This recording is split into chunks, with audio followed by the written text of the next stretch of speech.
Welcome back to your channel. I am Priyanka in front of you. और आज मैं आपके सामने बात करने जा रही हूँ कि हिंदी और इंग्लिश की तैयारी कैसे करनी है। किसी भी कॉम्पिटेटिव एग्जाम की जो टीचिंग रिलेटेड है, जैसे कि डीएसएसबी, केवीएस या एनबीएस, किसी से भी रिगार्डिंग, तो हिंदी से स्टार्ट करते हैं। तो हिंदी की तैयारी कैसे करनी है, तो सबसे पहले आपको हिंदी के कॉन्सेप्ट क्लियर होने चाहिए। ठीक है, संज्ञा विशेषण जो भी चीज़ें आती हैं उसमें। ठीक है, पहले प्रीवियस ईयर के क्वेश्चन पेपर उठाओ, हिंदी के भी और इंग्लिश के भी। ठीक है, तो उसमें देखो कि कौन कौन से टॉपिक आ रहे हैं, आपको कौन से आते हैं, कौन से नहीं आते।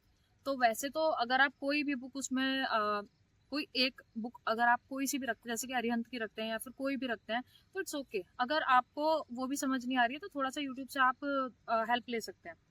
यूट्यूब से किसी का भी देखो, कोई दिक्कत नहीं है। तो उसमें जो आपको कंफर्टेबल लगता है वो देखिए। अदरवाइज हिंदी में आप कोई सी भी बुक देखने के बाद में फिर पीवाईक्यू लगाइए। और इंग्लिश की अगर मैं बात करती हूँ तो इंग्लिश के लिए आपको क्या करना है, सबसे पहले नीतू सिंह जी की बुक लीजिए। सबसे बेस्ट बुक मुझे वो लगती है। उसमें हिंदी और इंग्लिश में दोनों में उसकी जो थ्योरी है, मतलब उसमें जो एक्सप्लेनेशन है बहुत अच्छे से गिवन है, तो उसको पढ़ लीजिए। उसके बाद में अगर आपको वोकैब के लिए या फिर उसमें जंबल वर्ड्स की तरह अगर आपको क्वेश्चन की प्रैक्टिस करनी है, तो एसपी बख्शी की बुक लीजिए। किसके बाद? नीतू सिंह के बाद।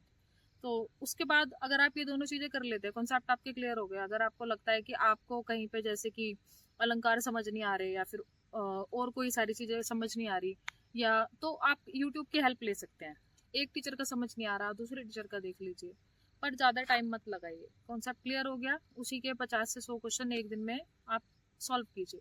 तो आपको लैंग्वेज को एक दिन में सिर्फ एक लैंग्वेज रखनी है। या तो आप आज हिंदी पढ़िए या फिर आज आप इंग्लिश पढ़िए, फिर नेक्स्ट डे आप इंग्लिश पढ़िए या हिंदी पढ़िए। तो टाइम टेबल के अकॉर्डिंग ही पढ़ना है और बाकी सारी चीज़ें करनी है। तो all the best for you.